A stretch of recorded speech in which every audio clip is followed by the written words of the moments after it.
नमस्कार और स्वागत है आज की इस खास बातचीत में। आज हम 20 अगस्त 2025 यानी बुधवार के दिन की ज्योतिषीय रूपरेखा को समझने की कोशिश कर रहे हैं। जी। हमारे पास कई जाने माने स्रोत हैं जैसे pro Kerala, Punjab Kesari, Navbharat times, live Hindustan, ABP news. तो देखते हैं ये सब मिलकर इस दिन के बारे में क्या तस्वीर पेश करते हैं। जी बिल्कुल, देखते हैं कि ये अलग अलग स्रोत मिलकर क्या कहानी बताते हैं। तो शुरुआत करते हैं पंचांग से।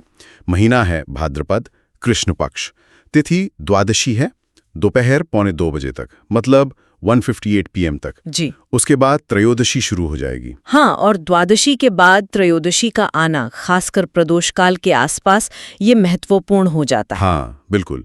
नक्षत्र की बात करें तो रात 12:27 तक पुनर्वसु है, फिर पुष्य नक्षत्र लग जाएगा। पुनर्वसु से पुष्य, ये भी एक दिलचस्प बदलाव है। पुष्य नक्षत्र को तो वैसे भी बहुत शुभ माना जाता है। सही कहा।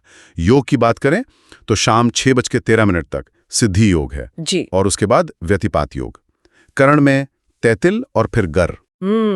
सिद्धि योग का शाम तक रहना अच्छा है, मतलब दिन के बड़े हिस्से में काम बनने की संभावना। हाँ, और ध्यान रखने वाली बात है राहु काल। दोपहर 12:30 से 2:15 बजे तक, यानी 12:30 से 2:05 PM।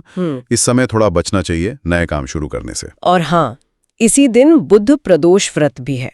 जी, प्रदोष व्रत, और वो भी बुधवार को। तो बुध प्रदोष ये दिन की आध्यात्मिक ऊर्जा को बढ़ाता है। शिव जी की उपासना के लिए खास दिन है।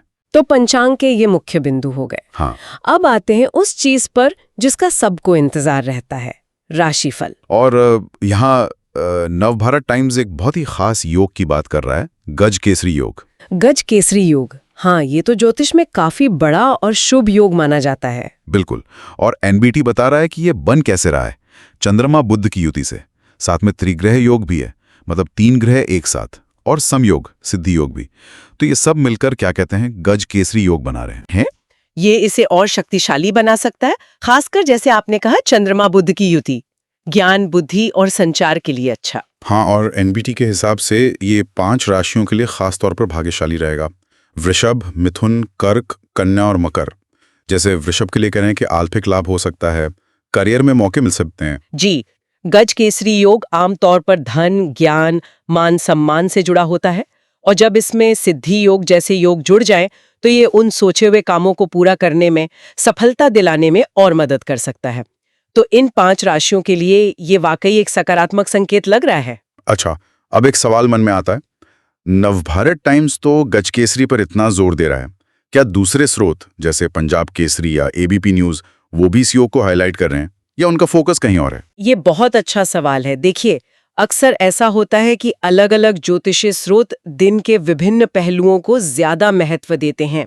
हो सकता है पंजाब केसरी नक्षत्र परिवर्तन पर ज्यादा ध्यान दे रहा हो, पुनर्वसु से पुष्य में जाने पर, या शायद एबीपी न्यूज बुध प्रदोष व्रत के प्रभाव को ज्यादा महत्वपूर्ण मान रहा हो। एनबीटी का गज केसरी पर फोकस शायद चंद्रमा और बुध की उस विशेष स्थिति के कारण है जो उन्हें ज्यादा महत्वपूर्ण लग रही हो। इसीलिए मतलब पूरी तस्वीर के लिए कई स्रोतों को देखना जरूरी हो जाता है। बिल्कुल सही। अच्छा, करियर के लिहाज से देखें तो नवभारत टाइम्स फिर समयोग का जिक्र करता है और कहता है कि इसके प्रभाव से वृषभ, कर्क, तुला, कुंभ और कन्या राशि वालों को काम और पैसे के मामले में अच्छे अवसर मिल सकते हैं, जैसे नौकरी में तरक्की हो गई या व्यापार में कोई अच्छी डील। हाँ, समयोग भी एक शुभ योग है जो चीजों में संतुलन और सफलता लाने में मदद करता है, तो करियर के लिए इसका अच्छा प्रभाव हो सकता है इन राशियों पर। वहीं दूसरी तरफ मीन और सिंह राशि वालों के लिए कहा गया है कि मेहनत का फल मिलेगा, लेकिन मेष, मिथुन, वृश्चिक, मकर और धनु, इन राशि वालों को थोड़ा सावधान रहने की सलाह दी गई है। तो ये दिखाता है कि दिन सबके लिए एक जैसा नहीं है। कुछ के लिए अवसर है तो कुछ को प्रयास ज्यादा करना होगा या थोड़ा संभल कर चलना होगा। हाँ, और यहीं पर एक और दिलचस्प बात सामने आती है। लाइव हिंदुस्तान का अगर हम संक्षिप्त राशिफल देखें तो वो मेष राशि के लिए कामकाज में प्रगति बता रहा है। हाँ। और सिंह के लिए कार्यस्थल पर सम्मान। जबकि अभी हमने देखा कि एनबीटी के विश्लेषण में मेष और सिंह उन राशियों में थे जिन्हें या तो मेहनत करनी है या सावधान रहना है। तो इन अलग अलग संकेतों को कैसे समझें? हाँ, ये कंफ्यूजन हो सकता है, पर देखिए, ये ज्योतिषीय विश्लेषण की प्रकृति ही है। अलग अलग स्रोत, अलग अलग गणनाओं या दशाओं या गोचर के विभिन्न पहलुओं पर फोकस कर सकते हैं। हो सकता है लाइव हिंदुस्तान दिन के किसी खास हिस्से या किसी दूसरे ग्रह की स्थिति को प्राथमिकता दे रहा हो, जबकि एनबीटी योगों के मिले जुले असर पर ज्यादा ध्यान दे रहा हो। तो ये हमें याद दिलाता है कि राशिफल एक संभावित दिशा दिखाते हैं, कोई पत्थर की लकीर नहीं होते। हो सकता है मेष और सिंह के लिए प्रगति तो हो, लेकिन उसके लिए मेहनत ज्यादा करनी पड़े या थोड़ी सावधानी रखनी पड़े, जैसा एनबीटी ने इशारा किया। सही कहा। तो अगर हम इन सारी बातों को समेटें तो 20 अगस्त 2025 का दिन ज्योतिष की नज़र से काफी घटनापूर्ण लग रहा है। एक तरफ गजकेसरी और समयोग जैसे शुभ संयोग हैं जो एनबीटी के अनुसार कुछ राशियों वृषभ, मिथुन, कर्क, कन्या, मकर के लिए अच्छे मौके ला सकते हैं। दूसरी तरफ प्रदोष व्रत का आध्यात्मिक महत्व है, नक्षत्र परिवर्तन भी हो रहा है और कुछ राशियों मेष, मिथुन, वृश्चिक, मकर, धनु को थोड़ी सावधानी बरतने या ज्यादा मेहनत करने की सलाह दी जा रही है। बिल्कुल सही कहा आपने। ये एक मिलीजुली तस्वीर है और ये जानकारी एक तरह से एक गाइडेंस या रोड मैप की तरह काम करती है। ये समझना कि अलग-अलग योग और ग्रह स्थितियां किस तरह की ऊर्जा पैदा कर रही हैं, चाहे वो अवसर की हो या चुनौती की, हमें अपने दिन को बेहतर ढंग से प्लान करने में मदद कर सकता है। हम कहाँ अवसरों का फायदा उठा सकते हैं और कहाँ हमें थोड़ा धीरज या सावधानी से काम लेना है। बिल्कुल। और जाते जाते एक विचार और छोड़ जाते हैं।